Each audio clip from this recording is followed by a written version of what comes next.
लग्नाचे दागिने म्हणजे श्रीमंत पेशवाई दागिने, नाशिकचे सुप्रसिद्ध सराफ मयूर अलंकार सराफ। ताज्या बातम्यांसाठी नाशिक न्यूजच्या YouTube चॅनलला सबस्क्राईब करा आणि बेल आयकॉनला प्रेस करा।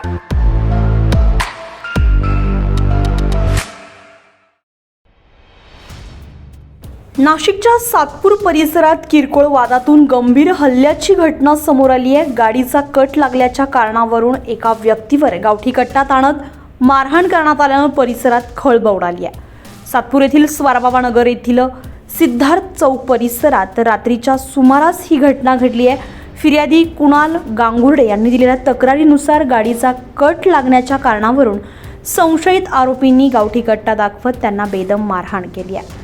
या प्रकरणी ललित बल्लक, गणेश तायडे आणि कुणाल साबळे यांच्या विरोधात सातपूर पोलीस ठाण्यामध्ये गुन्हा दाखल करण्यात आलाय।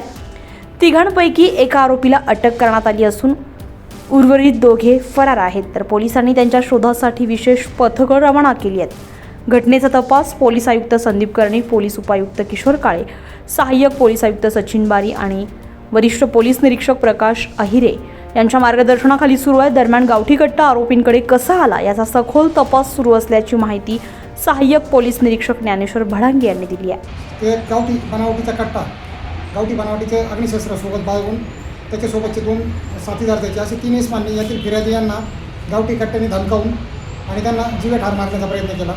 तर स्वारबाबानगर या भागात घडलेल्या घटनेच्या अनुषंगाने Satpur police Thane CR number 401 नंबरचा गुन्हा दाखल करण्यात आलेला आहे आणि त्यातील गावठी कट्टा बाळगणारा इसम याला ताब्यात घेतलेला आहे। तो मूळ राहणारा पंचवटी पुणेनगर भागातला आरोपी आहे, त्याला ताब्यात घेतला आणि तपास सुरू आहे गुन्ह्याचा।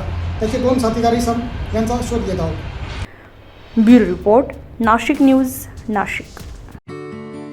लग्नाचे दागिने म्हणजे श्रीमंत पेशवाई दागिने, नाशिकचे सुप्रसिद्ध सराफ मयूर अलंकार सराफ।